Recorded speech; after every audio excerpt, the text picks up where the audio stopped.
Welcome to Stories That Captivate, where every word pulls you deeper. If you love intense, emotional storytelling that keeps you on the edge, don't forget to rate this story from 1 to 10 in the comments. Your feedback helps us bring you more stories that speak to your heart. Maya Chen sits at her desk, head pounding, eyes burning from the computer screen. It's 11:47 p.m. The office is empty except for the hum of fluorescent lights and the distant sound of a security guard's footsteps. Her phone sits next to her keyboard, screen glowing with a text from her best friend Jenna. "Girl, you still there? Come on, live a little." Maya picks up the phone. Her fingers are shaking from exhaustion and too much coffee. She opens the voice message app, the one Jenna always uses because she's too lazy to type. She holds down the record button. "Jenna, I swear to God, if I have to look at one more spreadsheet, I'm going to lose my mind," she whispers, glancing around the empty office. "And don't even get me started on what I need right now. A drink, a massage. Hell, I'd settle for a man who knows what he's doing and doesn't ask questions." She laughs, tired and punchy. "Actually, scratch that. I need someone who can just take control for once. Someone who doesn't need instructions. Someone who could pin me against a wall and make me forget my own name." She pauses, bites her lip. "God, I sound desperate. But you know what? I am. I'm tired of being responsible. Just once, I want to let go completely." She releases the button. The audio file appears, a small blue bubble on her screen. But her vision is blurry. Her hand slips. She doesn't tap Jenna's name in her contacts. She taps the company's secure internal voice system, the one that routes directly to department heads, the one that connects straight to the owner's private account. Her thumb hits send before her brain catches up. The screen shows a small animation, a paper plane flying across the display. Then the words appear. "Delivered to Executive Priority Account, Owner Access Only." Maya's heart stops. Her blood turns to ice. "No," she whispers. "No, no, no, no." She taps the message frantically, looking for a delete option, a recall button, anything. But this system doesn't have those features. It's designed for critical communications. Secure, permanent, unchangeable. A new notification pops up. Message opened. Playback. 0 hours 0 minutes and 1 second. Someone is listening to it right now. Maya's hands fly to her mouth. Her signature gesture when panic takes over. She can't breathe, can't think. The system shows one final update. Message received. Status. Archived. Maya doesn't sleep that night. She sits on her tiny apartment floor, back against the couch, staring at her phone like it's a bomb that hasn't exploded yet. But it will. She knows it will. The clock on her wall ticks past 3 a.m., then 4, then 5. Outside her window, the city begins to wake up. Delivery trucks rumble past. Early morning joggers appear on the sidewalk below. Maya's mind won't stop racing. The owner, the billionaire, the man whose name people only whisper. Elias Constantine. She's never seen him in person. Nobody has, not really. He doesn't do press conferences. Doesn't appear in company photos. Doesn't attend the quarterly meetings. But everyone knows about him. The official story. A tech genius who built a software empire from nothing.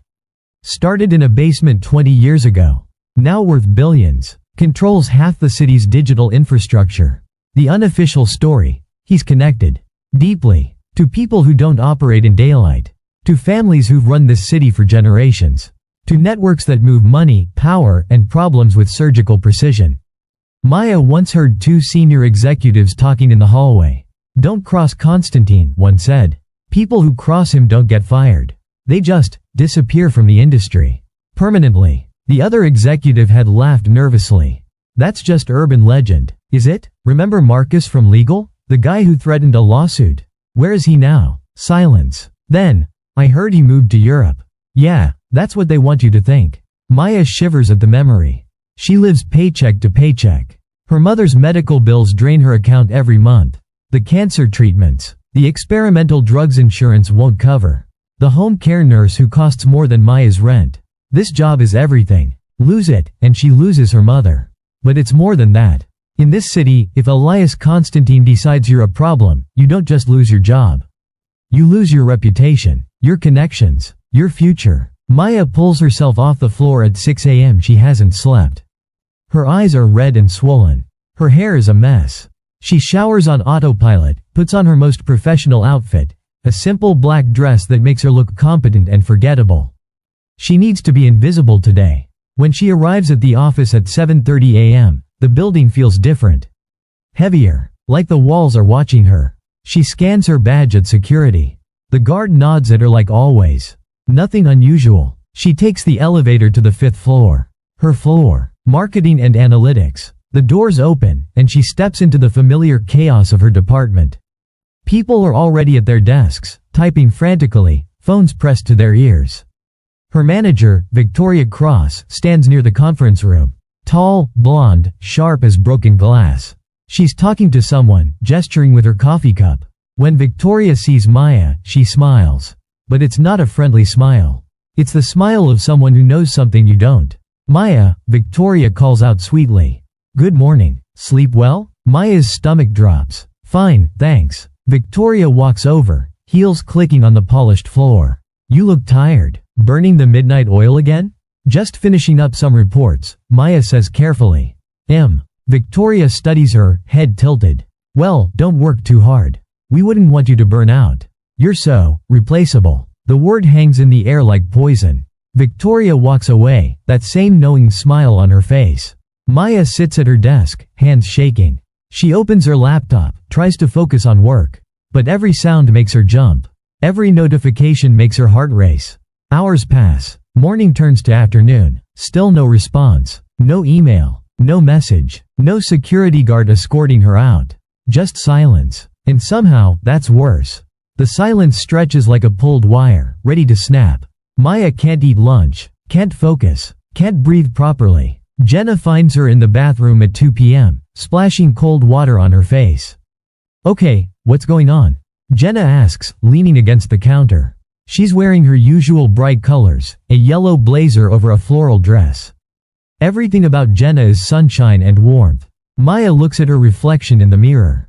Dark circles under her eyes. Pale skin. She looks haunted. I did something, Maya whispers. Jenna's eyes widen. What kind of something? Maya's hands grip the edge of the sink. Last night, I was exhausted. I meant to send you a voice message. But I sent it through the company system instead. Okay, Jenna says slowly. What did you say? Maya can't make eye contact. Things. Personal things. Really personal things. How personal? The kind of personal that gets you fired and possibly blacklisted from every job in the city. Jenna's mouth falls open. Oh my God, who did it go to? Maya finally looks at her.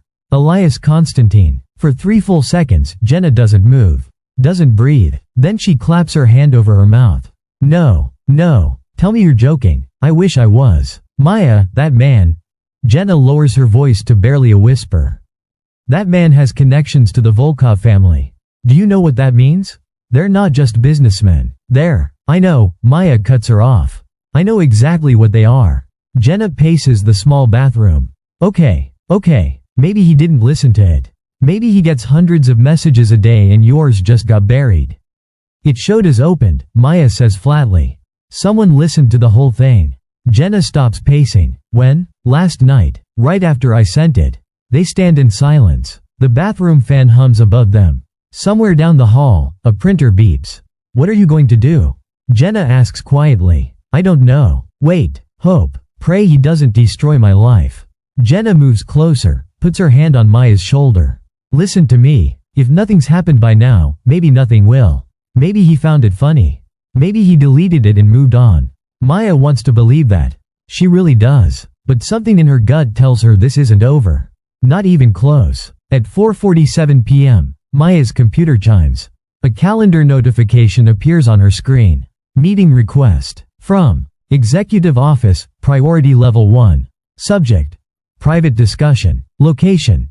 47th floor. Secure Conference Room 7. Time. Tomorrow, 9 a.m. Attendees. Maya Chen. Required. Agenda. Blank. Maya stares at the screen. Her vision blurs at the edges. The 47th floor. That's the executive level. The place where normal employees never go. The place where Elias Constantine operates. Her phone buzzes. A text from Jenna. Did you get that meeting request? Maya types back with trembling fingers. Yes. Jenna. What does it mean? Maya. I think it means I'm about to find out exactly who Elias Constantine is. Maya doesn't sleep again. She lies in bed, staring at the ceiling, watching shadows move across the plaster. At 6 a.m., she gives up. She showers, dries her hair carefully, applies minimal makeup. She chooses a navy blue dress, professional, modest, forgettable. She needs to disappear into the walls today. At 8:30 a.m., she stands in front of the elevator that goes to the executive floors. It's separate from the main elevators. Requires special access. She scans her badge. The reader beeps green. The doors slide open. Inside, the elevator is different. Sleek. Quiet. The walls are dark wood and brushed steel. There's a faint smell of expensive cologne lingering in the air. She presses 47. The elevator rises smoothly, silently. No music. No announcements. Just the soft hum of machinery and her own heartbeat pounding in her ears. The doors open. Maya steps into a different world. The 47th floor doesn't look like an office. It looks like a fortress. The walls are floor-to-ceiling glass on one side, overlooking the entire city. On the other side, dark wood panels and modern art. The carpet is thick enough to muffle every footstep. A security guard stands near the elevator. Not the friendly security from downstairs. This man is different, built like a wall, eyes that track every movement. Maya Chen? He asks. His voice is deep, professional, emotionless. Yes, she manages. Conference room 7 is down the hall. Third door on your left. She walks carefully, aware that he's watching her. That cameras are watching her. That every step she takes is being recorded, analyzed, measured. Conference room 7 has a frosted glass door. No label. No name plate. She raises her hand to knock. It's open, a voice says from inside. Not through the door. Through a speaker built into the wall. Maya pushes the door open. The room is smaller than she expected. Intimate. A single conference table. 6 chairs. Walls lined with screens, all currently dark. And at the head of the table, sitting perfectly still, is him.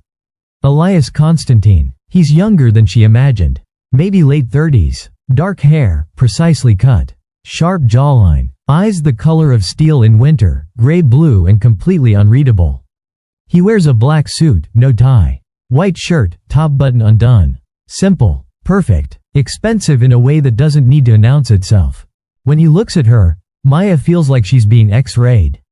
Like he can see every thought, every fear, every secret she's ever kept. Sit, he says. Not, please sit. Not, have a seat. Just, sit. Maya sits. Her hands are in her lap, fingers twisted together. Elias doesn't move, doesn't smile, doesn't acknowledge the elephant in the room. Instead, he opens a folder in front of him. Paper, not digital. That detail feels significant somehow. Maya Chen, he reads. Age 28. Bachelor's degree in business analytics. Hired 14 months ago as a junior analyst in the marketing department. Current project. Consumer behavior mapping for the new payment platform. He looks up. Correct? Yes, Maya says. Her voice is steady. Somehow. Your manager is Victoria Cross. Yes. How's that working out for you? The question surprises her. I'm learning a lot. Elias's expression doesn't change. That's not what I asked. Maya swallows. She's demanding. But that's probably good for my development. She dismissed your last 3 proposals, Elias says. His tone is flat, factual. Without review. Without feedback. She told you they were too ambitious for someone at your level. Maya's heart skips. How does he know that? She doesn't know what to say. I read your proposals, Elias continues. All 3 of them. They weren't too ambitious. They were good. Smart. Exactly the kind of thinking this company needs. Maya stares at him. You read my proposals? I read everything that matters. He closes the folder. The third one. The Consumer Trust Initiative. I want the full breakdown. Not the summary you gave Victoria. The complete analysis. Maya's brain struggles to catch up. You want me to present it? Yes. To you? Yes. When? Friday. 2 p.m. This room. He stands, buttoning his jacket with precise movements. You'll report to me directly on this. Personally. Maya stands too, automatically. I don't understand. Victoria is my manager. Not on this project, Elias says. His eyes lock onto hers. On this project, you answer to me. Only me. Is that clear? Yes, Maya whispers. He walks toward the door, then pauses. Doesn't turn around. Maya. Yes? That voice message. His voice is quieter now. Still controlled, but something shifts beneath it. I listened to it. Maya's blood turns to ice. And? She can barely breathe. Elias turns his head slightly. Not enough to see his expression. Just enough to show he's listening. Make sure your work matches the passion in your words, he says. I have high expectations. Then he's gone. Maya stands alone in the conference room, heart racing, mind spinning. What the hell just happened? The next 3 days are the strangest of Maya's life. She works on the presentation in a fever dream. Late nights, early mornings, coffee that tastes like ash, food she forgets to eat. But it's not just work. It's something else. Elias Constantine has entered her orbit, and everything has changed. On Wednesday, she's in the office kitchen making tea when Victoria appears. So, Victoria says, her voice dripping with false sweetness. I hear you had a meeting with Mr. Constantine. Maya keeps her eyes on the tea. Yes. About what? A project. What project? Maya finally looks at her. He asked me not to discuss it. Victoria's smile freezes. I'm your manager, Maya. I have a right to know what my team is working on. Take it up with him, Maya says quietly. She walks away, heart pounding. She's never stood up to Victoria before. Never dared. But something has shifted. Elias's words echo in her head. You answer to me. Only me. On Thursday, Maya works late in the 5th floor conference room, spreadsheets and charts spread across the table. At 9 p.m., the door opens. She looks up, expecting Jenna or maybe a security guard. It's Elias. He's dressed differently tonight. Dark jeans, black sweater, no jacket. It makes him look younger. More human. But his eyes are still the same. Unreadable. Dangerous. You're still here, he observes. The presentation is tomorrow, Maya says. I want it to be perfect. He walks to the table, looks at her work. Doesn't touch anything. Just observes. Show me what you have, he says. Maya's hands shake slightly as she pulls up her laptop. She walks him through the structure. The data points. The consumer psychology framework. The implementation timeline. Elias listens without interrupting. His focus is absolute. When she's done, he's quiet for 10 long seconds. The data visualization on slide 7, he finally says. It's cluttered. Strip out the secondary metrics. Keep only what drives the decision. Maya nods, making notes. The budget projection on slide 12. You're being too conservative. This initiative will save the company millions in the first year alone. Show that. More notes. And the opening. He looks at her directly now. Don't apologize for your ideas. Don't qualify them. You found a problem. You built a solution. State it with confidence. Maya meets his eyes. I'll revise it. Good. He turns to leave, then pauses. Maya, yes? You're better than you think you are. His voice is softer now. Don't let people like Victoria convince you otherwise. Before she can respond, he's gone. Maya sits in the empty conference room, her heart doing something complicated and dangerous. Friday arrives like a storm. Maya wears her best dress, deep green, professional but elegant. She does her makeup carefully. Not to impress, to armor herself. At 1:45 p.m., she heads to the 47th floor. Same security guard, same silent elevator, same sense of walking into a lion's den. But when she enters conference room 7, it's not empty. 3 other people sit at the table. 2 men in expensive suits. 1 woman with silver hair and eyes like a hawk. And Elias at the head of the table. Maya, he says, these are members of the strategy board.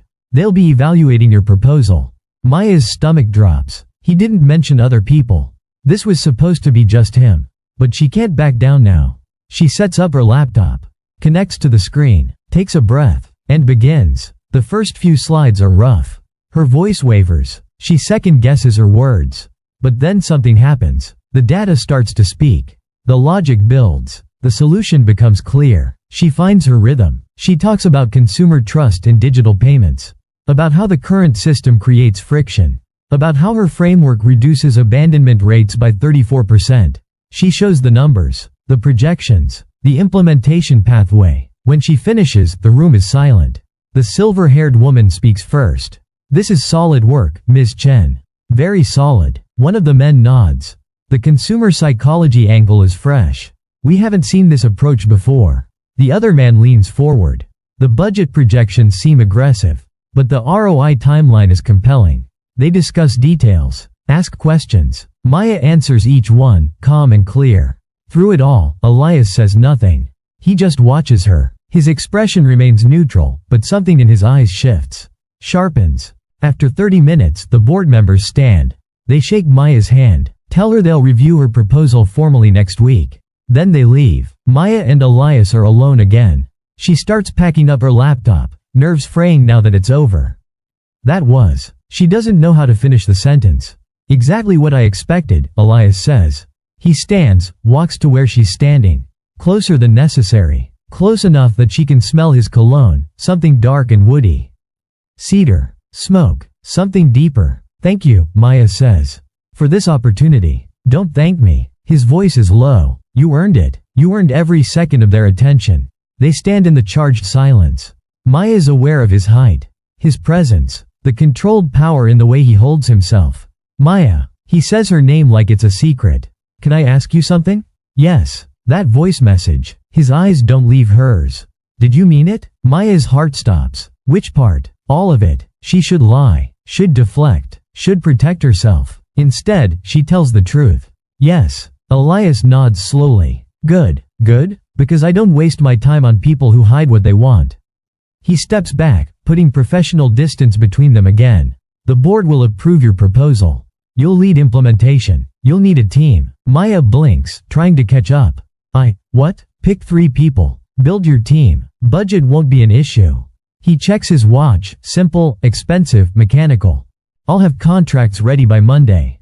Mr. Constantine. Elias, he corrects. When we're alone, it's Elias. Elias, she repeats. The name feels strange on her tongue. Intimate. I don't know what to say. Say yes. Yes, she whispers. He almost smiles. Not quite, but close enough to make her breath catch. One more thing, he says at the door. Victoria will try to take credit for this. She'll tell the department it was her vision, her leadership. How do you know? Because I know how people like her operate. His eyes turn cold again. Hard. When she does, don't fight her. Let her have her moment. Why? Because I'm handling Victoria separately. His tone makes it clear that handling doesn't mean a friendly conversation. Trust me on this. Then he's gone, and Maya is alone with her racing heart and the terrifying realization that she's falling into something deep and dangerous. Something that might destroy her. Or might save her. She doesn't know which scares her more. Monday morning arrives with false sunshine. Maya gets to the office early, head high, ready to share the good news with her team. But when she steps off the elevator, something feels wrong. The usual morning chaos is subdued. People huddle in small groups, whispering. Eyes dart toward her, then quickly away. Jenna rushes over, face pale. Maya, don't what? Just brace yourself. Victoria's voice rings out across the department. Everyone, if I could have your attention please. She stands near the conference room, perfectly styled, radiating confidence. I wanted to share some exciting news, Victoria announces. The strategy board has approved a major new initiative for our department. It's a consumer trust framework I've been developing for the past 6 months. Maya's blood runs cold. This is exactly the kind of forward thinking that will position us as industry leaders, Victoria continues, her voice smooth as silk. I'll be selecting a team to implement this under my direct supervision. Applause breaks out. Forced, polite, but it fills the room. Maya can't move, can't breathe. Victoria's eyes find hers across the room. And she smiles. That same knowing, Victoria's smile. Jenna grabs Maya's arm. She didn't. She did, Maya whispers. The rest of the morning passes in a blur. People congratulate Victoria, ask about the project, offer to join her team. No one mentions Maya's name. By noon, Maya sits at her desk, numb. She should fight back, should email the board, should go to hour. But Elias's words echo in her mind. Don't fight her. Let her have her moment. At 2 p.m., there's an all-hands meeting. Required attendance. The entire company gathers in the main auditorium. Maya sits in the back row, hood of her jacket pulled up. Invisible. The executive team files onto the stage. The CEO, the CFO, the heads of major departments. And Elias. He's wearing his armor again. Black suit. Perfect posture. Face carved from stone. The CEO speaks about quarterly results. Future plans. Company vision. Then, and now, Victoria Cross from our marketing department will present a breakthrough initiative. Victoria walks onto the stage, clicking across the polished floor in her designer heels. Maya watches her own presentation appear on the massive screen. Her words, her data, her months of work, all delivered by Victoria like it's her own. The audience is engaged, impressed. Maya can see board members nodding. Elias sits completely still. His face shows nothing. Victoria finishes to strong applause. She bows slightly, soaking it in. Any questions? The CEO asks. Silence. Then one hand raises. A board member. The silver-haired woman from Friday. Victoria, this is impressive work. Can you walk us through the consumer psychology framework? Specifically, the trust gradient model? Victoria hesitates. Just for a second. Of course. The trust gradient model analyzes consumer behavior across multiple touchpoints. I'm sorry, the woman interrupts. Could you explain the mathematical basis? The formula you used to weight the variables? Victoria's smile tightens. Well, it's quite technical. I'm very interested in technical details, the woman says coolly. Victoria stumbles through an answer. It's vague, unfocused, wrong in several key places. The silver-haired woman's expression doesn't change. But Maya sees it. The moment Victoria's credibility cracks. Elias still hasn't moved, hasn't spoken. The meeting ends 15 minutes later. People file out, buzzing with conversation. Maya stays in her seat, watching the auditorium empty. Her phone buzzes. A text from an unknown number, 47th floor. Now, EK. She takes the elevator up, heart pounding with anger and hurt and confusion.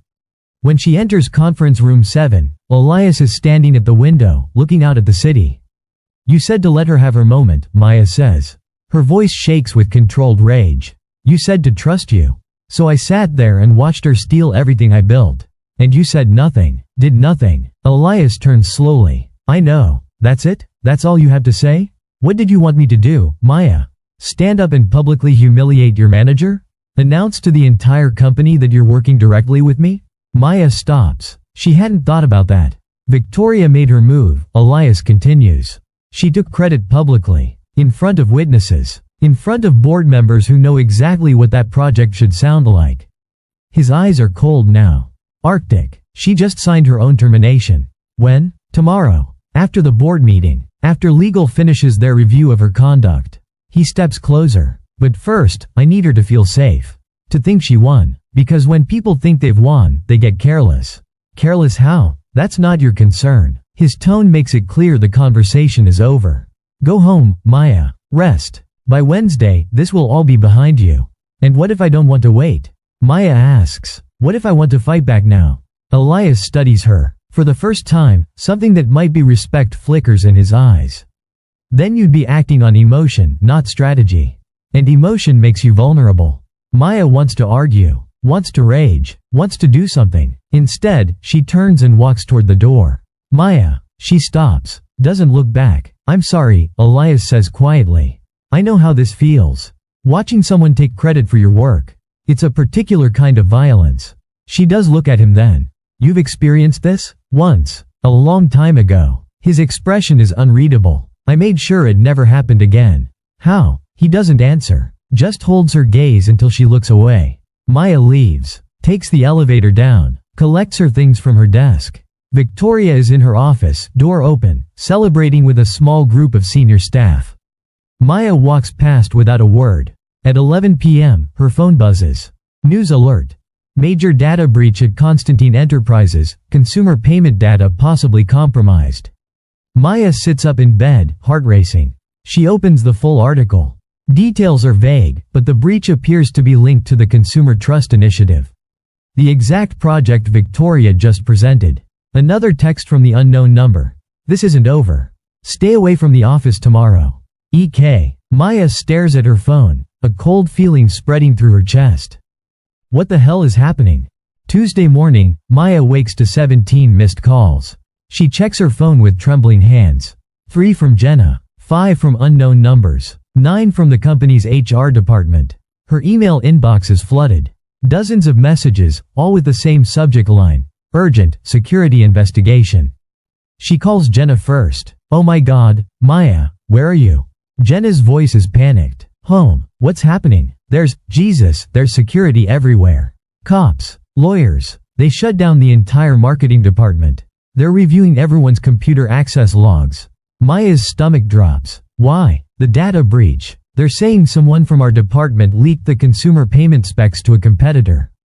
And Maya, Jenna's voice drops to a whisper. They're saying it came from your credentials. The phone almost slips from Maya's hand. What? Your login, your access codes. They're all over the leaked files. That's impossible. I would never.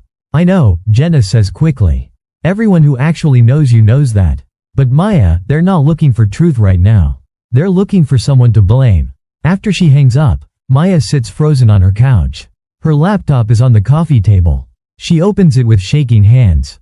Her email from the company is already suspended. Her access to internal systems, blocked. Another email arrives from HR. Maya Chen. You are required to attend a mandatory meeting today at 2 p.m. Conference Room 5B. Legal representation permitted. Attendance is mandatory and refusal may result in immediate termination and potential legal action. Maya's hands fly to her mouth. Her signature panic gesture. This can't be happening. Her phone rings. Unknown number. She almost doesn't answer, but something makes her pick up. Don't go to that meeting. Elias's voice. Sharp. Commanding. I have to, Maya says. If I don't show up, they'll what? Fire you? Frame you? Maya, that meeting is a setup. Victoria's not working alone. Maya's blood runs cold. What do you mean? The data breach was deliberate. Someone in marketing has been feeding information to our competitors for months. We've been tracking it, building a case. The breach yesterday was the final piece we needed. Who? Victoria. And someone higher up than her. Someone with real power. His voice is grim. They knew your project would catch attention. They waited until Victoria presented it, then released the breach to make it look like you were the leak. Kill the initiative and destroy you in one move. Maya can barely breathe. Why would they target me? Because you're close to me now. Because I showed you favor. Because in this world, Maya, proximity to power makes you a target. He pauses. Pack a bag. I'm sending someone to pick you up in an hour. What? No. I need to clear my name. I need to. You need to stay alive and free, Elias interrupts. Right now, someone is trying to frame you for corporate espionage. That's a federal crime. Prison time. The end of everything you've built. So what am I supposed to do? Run? No. You're supposed to trust me. His voice softens slightly. 1 hour, Maya. Please. The line goes dead. Maya sits in her silent apartment. Her phone buzzes with more calls, more emails. The walls feel like they're closing in. She thinks about her mother. Sick, helpless, dependent on Maya's income. She thinks about her future. Everything she's worked for. She thinks about Elias. His cold eyes. His controlled power. His warning. Proximity to power makes you a target. 58 minutes later, there's a knock at her door. Maya looks through the peephole. A man in a black suit stands in the hallway. Professional. Calm. He holds up a phone showing a text from Elias's number. This is Alexei. You can trust him. Maya opens the door. Miss Chen, Alexei says. His voice has a slight accent. Eastern European. Mr. Constantine asked me to bring you somewhere safe. Where? Somewhere they can't reach you while he handles this. Maya looks back at her apartment. Her whole life is in these small rooms. Her mother's photos on the wall. Her father's books on the shelf. Everything she's tried to build. If I leave now, she says slowly, doesn't that make me look guilty? Alexei's expression doesn't change. If you stay, they will arrest you by tonight. Mr. Constantine's legal team is very good, but some doors, once opened, can't be closed. Maya makes her decision. She grabs her emergency bag, already packed from years of her mother's medical emergencies. Clothes, documents, medications, cash. She follows Alexei down the stairs, into a black car with tinted windows. As they pull away from her building, Maya sees 2 police cars turning onto her street. They were coming for her. The car drives for 40 minutes, leaving the city behind. They head into the hills, following winding roads through dense forest. Finally, they turn onto a private drive. Gates open automatically. The house that appears is more like a compound. Modern, glass and steel, security cameras everywhere. Alexei leads her inside. The interior is all clean lines and expensive simplicity. Floor-to-ceiling windows overlook a valley. Mr. Constantine will be here this evening, Alexei says. Until then, you're safe. There's food in the kitchen. Wi-Fi password is on the counter. Don't try to leave the property. Is that a threat? It's a fact. The security system will stop you. He almost smiles. For your own protection. Then he's gone, and Maya is alone. She explores slowly. The house is huge but impersonal. Like a very expensive hotel. There's a bedroom with her bag already placed on the bed. A bathroom with products she might need. Someone planned this. Prepared for her arrival. How long has Elias known this was coming? At 7 p.m., she hears a car. Footsteps. The front door opening. Elias appears in the living room doorway. He's shed his suit jacket. His shirt is rolled up at the sleeves. He looks exhausted. Are you alright? He asks. Am I alright? Maya's voice rises. I'm a fugitive in a stranger's house because someone is trying to frame me for a crime I didn't commit. No, I'm not alright. Elias nods slowly. Fair. He walks to the kitchen, pours 2 glasses of whiskey. Brings one to her. Drink, he says. Then I'll explain everything. Maya takes the glass. The whiskey burns going down, but it steadies her. Elias sits across from her. For the first time, he looks almost human. Tired. Frustrated. Real. 3 months ago, he begins, we noticed irregularities in our data. Small leaks. Nothing catastrophic, but consistent. Someone was feeding information to our competitors. You've known for 3 months? We've been investigating for 3 months. Building evidence. Tracking money. Following the trail. He takes a drink. It led to Victoria. But she's not smart enough to orchestrate this alone. Someone bigger is involved. Who? That's what I'm still determining. His eyes meet hers. But they made a mistake. They targeted you. And that made it personal. Maya's heart skips. Personal how? Elias is quiet for a long moment. Because I care about you, Maya. More than I should. More than is wise. The room suddenly feels smaller. Warmer. You don't even know me, Maya whispers. I know enough. His voice is soft now. Dangerous in a different way. I know you're brilliant. I know you work harder than anyone I've ever met. I know you take care of your mother even though it's breaking you financially. I know you sent that voice message because you were exhausted and honest and brave enough to want something real. Maya can't breathe. Elias. And I know, he continues, that in this city, in my world, caring about someone makes them a target. Which is why I should have kept my distance. Why I should have let Victoria dismiss your proposals and moved on. But you didn't. No, I didn't. He leans forward. And now I'm going to fix this. I'm going to find everyone involved. I'm going to clear your name. And I'm going to make sure they never threaten you again. How? His smile is cold, predatory. By being who I really am. Maya shivers. Not from fear. From something else entirely. Who are you really? She asks. Elias stands. Walks to the window. Looks out at the darkening valley. I'm the man people whisper about, Maya. The one they're afraid to cross. I built my company on code and algorithms. But I protected it with connections that don't appear in any business school textbook. He turns back to her. Tomorrow, I'm going to start taking those connections off their leash. And everyone involved in this, Victoria, her partners, whoever gave the orders, they're going to learn what happens when you come after what's mine. The possessiveness in his voice should scare her. Instead, Maya feels heat spread through her chest. I'm not yours, she says softly. Elias's eyes darken. Not yet. They stand in the charged silence. Maya's aware of how alone they are. How far from civilization. How easy it would be to cross the distance between them. I should show you the evidence, Elias says, breaking the spell. So you understand what we're dealing with. He opens his laptop, shows her files, emails, bank transfers, a web of corruption that makes her head spin. Victoria was taking payments, regular deposits from a shell company linked to their biggest competitor.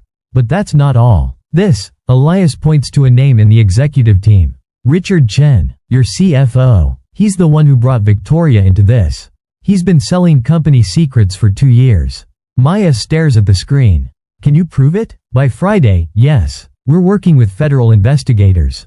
Building an airtight case. But it takes time. And in that time, you need to stay hidden. For how long? A week. Maybe 2. I can't just disappear, Elias. My mother is being taken care of, he interrupts gently. I have a nurse staying with her. Her bills are covered. She thinks you're on a business trip. Maya looks at him, really looks at him, at this man who thought of everything. Who protected her mother without being asked. Why? She whispers. Why are you doing all this for me? Elias closes the laptop, moves closer. So close she can feel the heat radiating from him. Because from the moment I heard your voice on that message, he says quietly, something in me woke up. Something I thought was dead. His hand comes up, hesitates, then gently touches her face. His thumb traces her cheekbone. You were so honest, Maya. So raw and real. In a world where everyone lies, where everyone wants something, you just wanted to feel something real. And God, I understood that. Maya's eyes fill with tears. I'm scared. I know. His other hand comes up, cradling her face. But you're safe here. I promise you that. What if they win? What if they destroy everything? Then we rebuild. His forehead touches hers. Together. The kiss happens so naturally. Maya can't tell who moves first. His lips are soft but demanding. His hands slide into her hair. Her fingers clutch his shirt. It's nothing like the fantasy she voiced in that message. It's better, more real, more terrifying. When they finally pull apart, both breathing hard, Elias rests his forehead against hers again. I shouldn't have done that, he says. Why not? Because you're vulnerable right now. Scared. And I refuse to take advantage of that. Maya pulls back to look at him. What if I want you to? His eyes darken with heat and restraint. Maya, I'm not some delicate thing that breaks, Elias. I know what I want. And tomorrow, when the fear fades and reality returns, will you still want this? She doesn't answer. Can't answer. Because he's right. Everything is moving too fast. Too intense. Too much. Elias steps back, putting distance between them. I'm going back to the city tonight. You'll stay here with Alexei and 2 other guards. Don't leave the property. Don't call anyone. Don't post anything online. So I'm a prisoner? You're protected. His voice is firm again. Professional. There's a difference. He grabs his jacket, heads for the door. Elias, Maya calls. He stops. Doesn't turn. Thank you, she says. For everything. Don't thank me yet, he says quietly. This is about to get much worse before it gets better. Then he's gone. Maya stands alone in the beautiful prison, touching her lips where his kiss still burns. Outside, night falls completely. And somewhere in the city, her enemies think they've won. Days blur together in the safe house. Maya wakes, eats, watches the news, tries not to think about what's happening in the city. But the news finds her anyway. Breaking. Major arrests in Constantine Enterprises espionage case. Victoria Cross, former marketing director, taken into custody early this morning. Maya watches the footage of Victoria being led out of her luxury apartment in handcuffs. Her perfect hair is messed up. Her makeup is smudged. She looks small and scared. Maya should feel satisfaction. Instead, she just feels tired. Her phone rings. Elias, calling from a blocked number. Did you see? He asks. Yes. How do you feel? Maya thinks about it. Empty. That's normal, Elias says. Revenge doesn't feel as good as people think it will. Is that what this is? Revenge? No. This is justice. There's a difference. In the background, Maya hears voices. Urgent. Commanding. I have to go, Elias says. But Maya, we found something. Something big. I need you to come to the city tomorrow.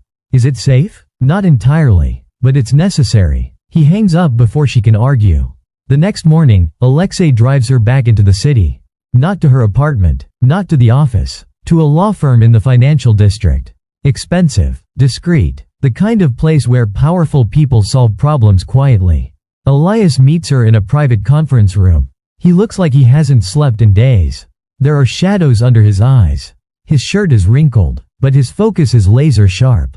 Sit, he says gently. Maya sits. The table is covered with documents. Photos, financial records. We found the source, Elias says.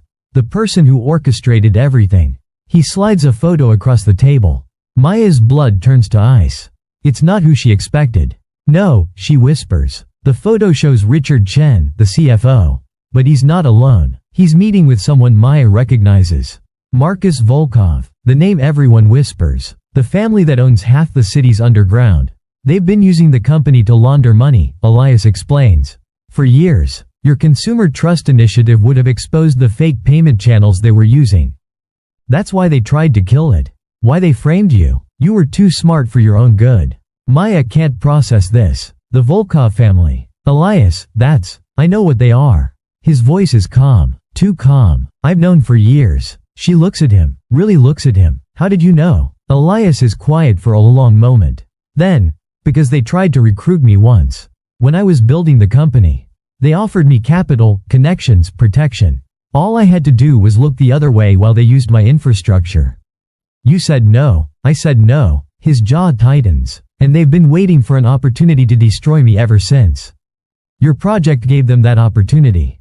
Maya feels sick. So I'm just collateral damage? A pawn in some war between you and them? No. Elias moves around the table, crouches in front of her chair so they're eye level. You were never a pawn, Maya. You were a target because you're brilliant and honest in everything they fear. They knew I'd protect you. That's why they came after you specifically. His hands cover hers. This was always going to happen. With or without you, this war was coming. But now I have something worth fighting for. Maya's eyes fill with tears. I didn't ask for this. I know. His voice cracks slightly. And I'm sorry. I'm so goddamn sorry you got pulled into this. What happens now? Elias stands. Now we end it. The federal investigators have everything they need. Richard Chen is being arrested today. The Volkov accounts are being frozen. It's going to make headlines. And Victoria? Already flipped. Gave us everything in exchange for a reduced sentence. He almost smiles. Turns out loyalty doesn't run very deep when prison becomes real. Maya should feel relieved, but all she feels is hollow. Your name will be cleared by tomorrow, Elias continues. The company will issue a formal apology. You'll be offered a significant settlement. Enough to take care of your mother for years. I don't want money. I know, but take it anyway. You earned it. They stand in silence. Outside the conference room, the city continues its chaos. People rush to work, make deals, build lives. What about us? Maya asks quietly. Elias looks at her, really looks at her, and for the first time, she sees fear in his eyes. I don't know, he admits. I've kept people at a distance my whole life, Maya. It's safer that way, cleaner. But you, he runs a hand through his hair. You make me want things I gave up on years ago. Like what? Like trust, like honesty, like letting someone see who I really am. Maya steps closer. And who are you really, Elias? He meets her eyes. I'm someone who's done terrible things for good reasons. I'm someone who operates in shadows because the light would expose too much. I'm someone who protects what's mine with everything I have. And am I yours? I want you to be. His voice is raw. God, Maya, I want that so badly it scares me. But I won't trap you. I won't make you choose me out of gratitude or fear or obligation. Maya's hand comes up, touches his face. He leans into it slightly, eyes closing. What if I choose you just because I want to? She whispers. His eyes open. The ice in them has melted completely, replaced with heat and hope and something deeper. Then I'd spend the rest of my life making sure you never regretted it. They kiss again. Slower this time. No urgency. Just the quiet certainty of two people finding each other in the darkness. When they pull apart, Elias rests his forehead against hers. I need to finish this, he says. The arrests. The cleanup. Making sure they can't come after you again. It's going to take a few more days. Maybe a week. I can wait. Go back to the safe house. Or go to your apartment, it's secure now. But stay away from the office. Let me handle the rest. Maya nods. Elias kisses her forehead, then her nose, then her lips one more time. When this is over, he says, I want to take you somewhere. Just us. No danger. No drama. Just us. Where? He smiles. A real smile. Somewhere you can send me all the dirty voice messages you want, and I'll actually respond properly. Maya laughs despite everything. You're terrible. I know. He kisses her again. But you like me anyway. I do, she admits. God help me, I really do. Friday morning, Maya's name is cleared. The company releases a statement. Maya Chen has been fully exonerated of all allegations. We deeply regret the distress caused during our investigation. Ms. Chen's contributions to our organization have been invaluable, and we are committed to supporting her going forward. Her phone explodes with messages. From Jenna. Girl, holy shit, are you okay? Call me immediately. From colleagues she barely knows. We never doubted you. They totally doubted her. From HR. We'd like to discuss your return and compensation package. Maya ignores most of them. She's sitting in a coffee shop near her apartment, laptop open, looking at job postings in different cities. Different industries. Different lives. Because the truth is, she doesn't want to go back. Not to that office. Not to that hierarchy. Not to a world where people like Victoria and Richard can operate for years before anyone notices. Her mother calls at noon. Maya, sweetheart, I saw the news. Are you alright? I'm fine, Mom, I promise. The nurse you sent was wonderful. But you didn't have to do that. I know you can't afford. It's taken care of, Maya says gently.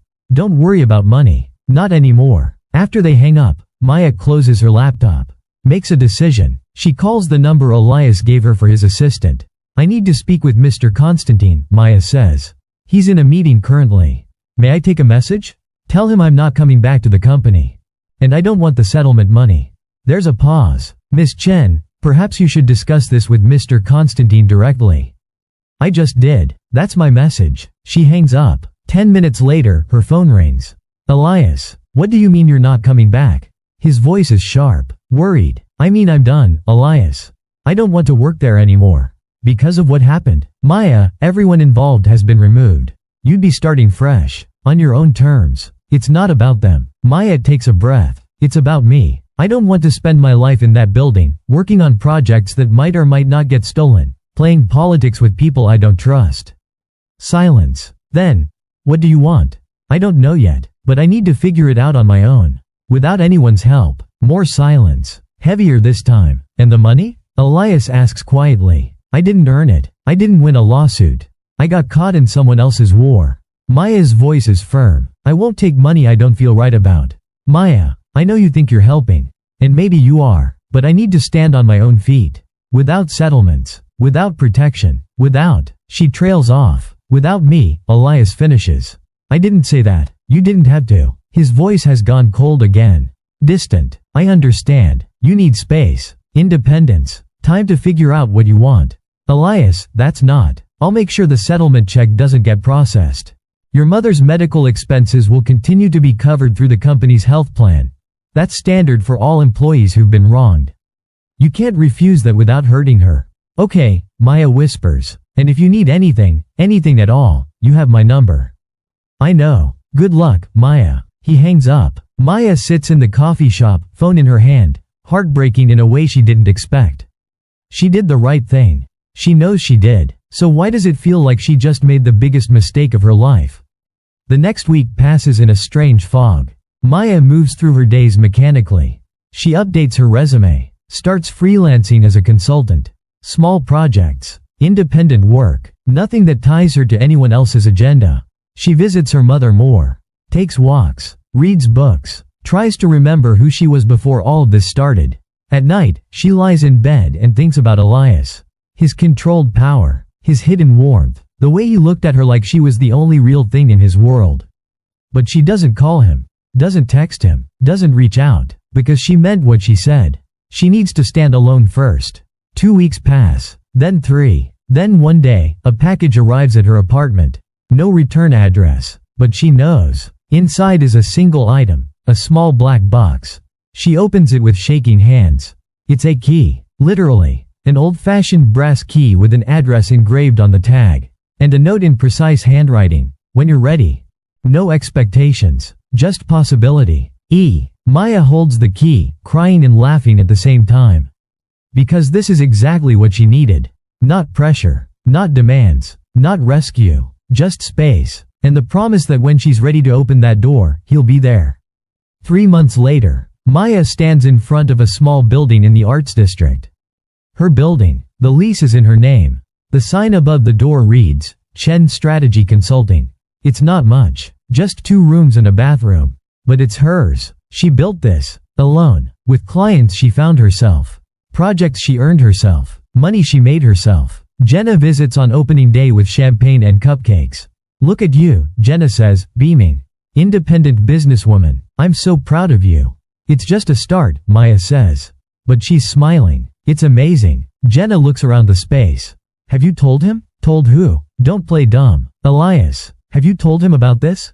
Maya's smile fades. No, Maya, I needed to do this first, Jenna. I needed to prove to myself that I could build something without anyone's help.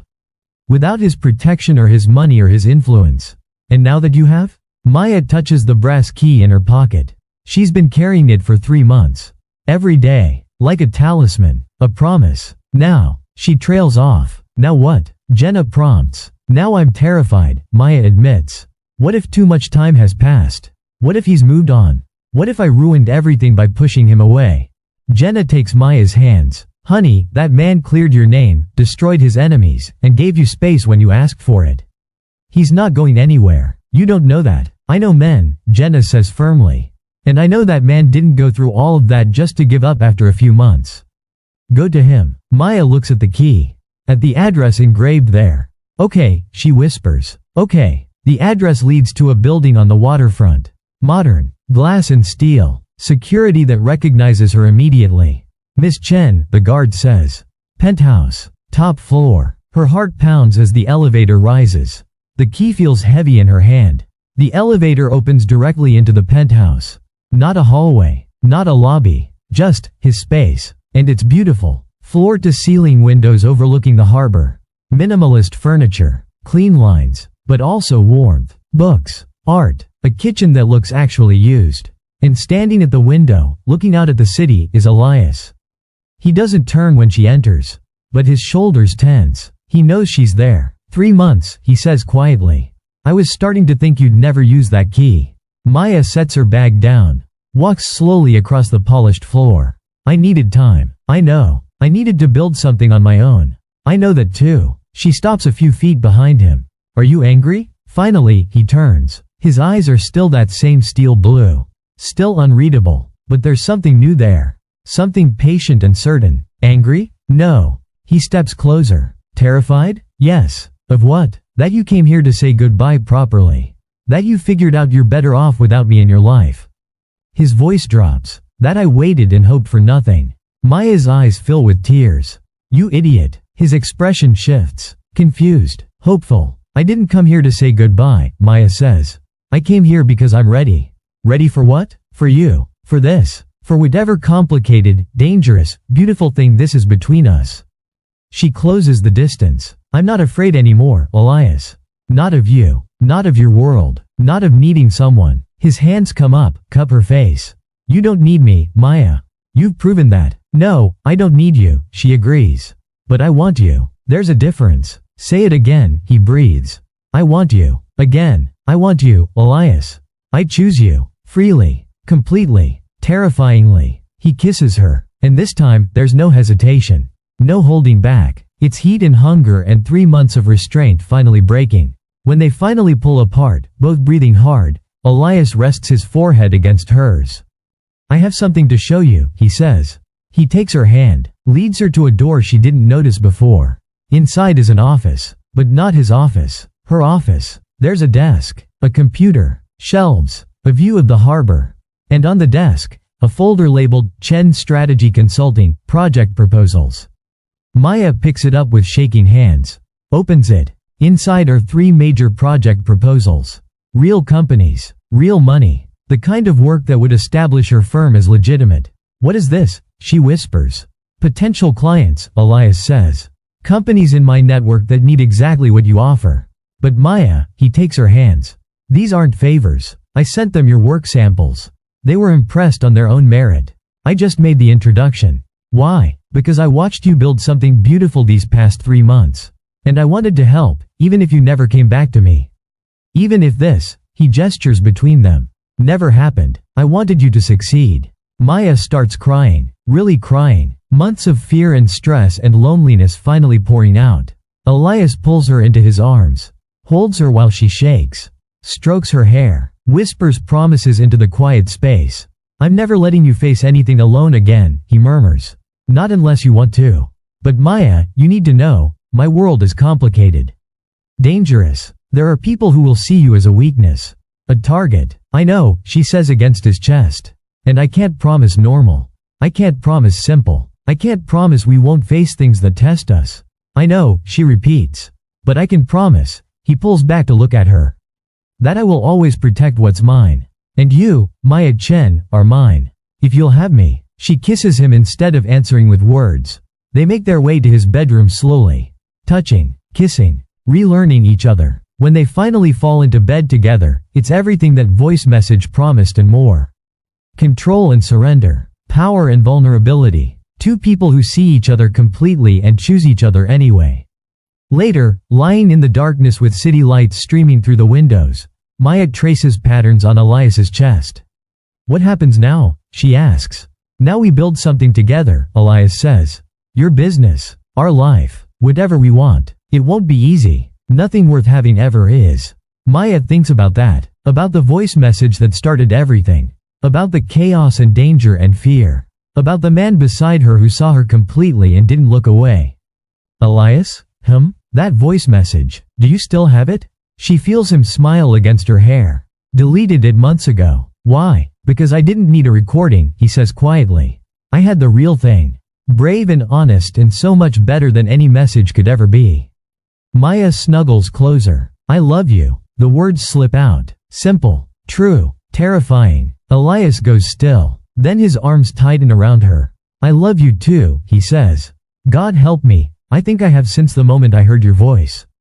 They fall asleep like that, tangled together, safe in the darkness. 6 months later, Maya sits in a restaurant waiting. She's nervous, which is stupid, but she can't help it. The door opens. Elias walks in, and her heart still does that stupid flip thing. She doesn't think that will ever stop. He's coming from a business meeting, still in his suit, still devastating. He slides into the booth across from her, and his eyes are warm. Hi, she breathes. They order, talk about their days. Her consulting firm has expanded. 3 employees now, real office space, major clients. His company has recovered from the scandal. Stronger than before. New leadership, new vision, but mostly they talk about small things. Normal things. The kind of things people in love talk about. After dinner, Elias drives them out of the city. Into the hills, along familiar winding roads. Maya recognizes the route. Are we going to the safe house? Not anymore, Elias says. It's just a house now. Our house, if you want it. He pulls up to the compound. But it looks different, softer. There are lights on inside. Flowers planted near the entrance. Inside, the impersonal hotel feeling is gone. Now there are photos on the walls. Books on the shelves. Maya's favorite blanket on the couch. Elias's coffee maker in the kitchen. I've been fixing it up, he says quietly. Making it a home instead of a hiding place. I thought, maybe we could start spending weekends here. Away from the city. Just us. Maya looks around, eyes burning with happy tears. It's perfect. There's one more thing, Elias says. He leads her outside, to the deck overlooking the valley. There's a telescope set up, pointed at the stars. You said once that you used to watch stars with your father, Elias says. Before he died. I thought, maybe we could start that tradition again. Together. Maya can't speak, can't breathe, can only throw her arms around him and hold on tight. They spend the evening on the deck, looking at stars, talking about everything and nothing. At midnight, Maya's phone buzzes. A text from her mother. The nurse said you're taking the weekend off. Good. You work too hard. Love you, sweetheart. Maya shows Elias the text. He smiles. Your mom likes me now, he says. She more than likes you. She thinks you walk on water. I told her about the vineyard project, Elias admits. Maya sits up. What vineyard project? There's a small winery going up for sale next month. About an hour from here. The owners are retiring. I thought, maybe we could buy it. Turn it into something special. For your mother. In memory of your father. Maya stares at him. Are you serious? If you want to. No pressure. Just an idea. Elias Constantine, Maya says slowly. Are you going soft on me? He pulls her into his lap. Absolutely not. I'm still terrifying. Terrifyingly sweet. Don't let word get out. I have a reputation to maintain. She kisses him, long and slow and full of promise. I love you, she whispers against his lips. I love you too, he murmurs back. More than I thought possible. They sit like that for a long time. Under the stars. In the quiet. Away from danger and drama and everything that tried to tear them apart. Elias? Yeah? Do you ever think about that voice message? About how different our lives would be if I hadn't sent it? He's quiet for a moment. Then, every day. And I'm grateful for every second. Even the scary parts. Even the hard parts. Because they led here. To you. To this. Maya nestles closer. What if I told you I still have those kinds of thoughts? The inappropriate ones? She feels him smile against her hair. Then I'd say you should definitely send me another voice message. But this time, he tilts her chin up. I'll respond immediately. And properly. Promise? I promise. They go inside eventually. Make their way to the bedroom that's truly theirs now. And this time, when Maya whispers her desires into the darkness, Elias is there to answer every single one. No more distance. No more silence. No more walls. Just two people who found each other in the chaos and chose to build something beautiful together. The end. Thanks for staying until the end. If this story moved you, hit that like button and subscribe. And tell us in the comments, where in the world are you watching from? We love hearing how far these stories travel. Rate this story from 1 to 10 and let us know what kind of stories you want to hear next.